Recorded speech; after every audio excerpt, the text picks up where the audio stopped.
From the Watergate Building in Washington, this is Hotline TV. Now here are Hotline editors Chuck Todd and John Mercurio. Hotline TV, I'm Chuck Todd. And I'm John Mercurio. Welcome to Hotline TV. White House hopefuls found themselves gasping for media attention this weekend, and will be for some foreseeable future, as Barack Obama said flat out that he's thinking about maybe running possibly for president in 2008. Chuck, is this the best rollout ever, or is he just selling books? Well, it could be the best rollout ever for a book.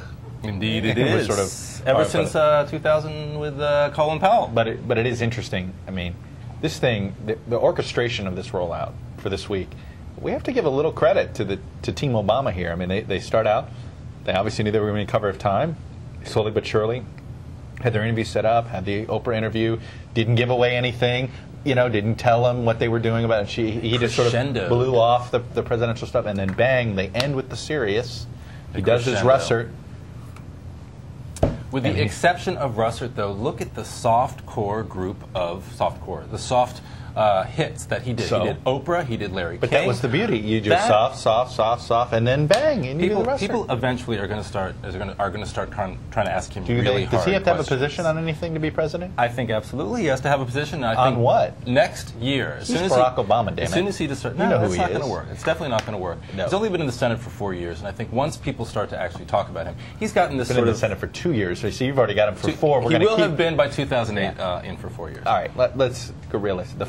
The bottom line is, if he does get in and Hillary's running, sorry Chris Dodd, sorry Joe Biden, sorry Bill Richardson, sorry Tom Vilsack, come again. Sorry Evan Bayh, frankly. Probably sorry Evan Bayh, and maybe sorry John Edwards. Well, Edwards might be the one guy, one of those two, might be able to hang in here and be sort of the token white guy. Well, I mean, there is going to be room for one token white guy. I would put my money on Edwards to be that person more so than Kerry, but maybe Kerry could be that person too, where it became a trio of heavyweights. The immediate, and I think this is what you're talking about, the immediate problem for all those other candidates you're talking about is fundraising, and what this is going to do, I think, is dry up any sort of donor base. But what Kerry and Edwards, I think, and of course Hillary have is the sort of immediate access to money that they won't need. And activists, I think what this also does is it's going to freeze. A lot of people can say, well, I'm waiting to see what Obama does.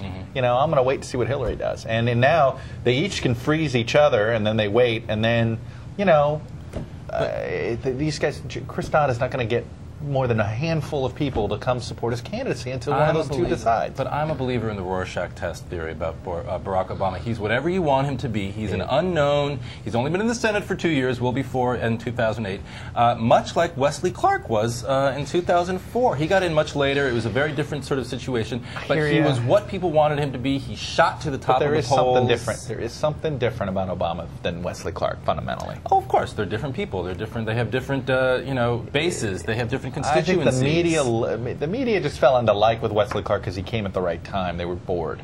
This is different with Obama. They're in love. I think we're at a different stage of boredom. Well, they're in lust. Earlier they're not in love phase yet. of boredom. It is lust. They are lusting after this idea of Obama. But frankly, interestingly enough, I think we actually know less about Obama than we did about Wes Clark in 2004. I mean, Obama has been elected, of course, to the Senate. Wes Clark, well, he'd been on CNN.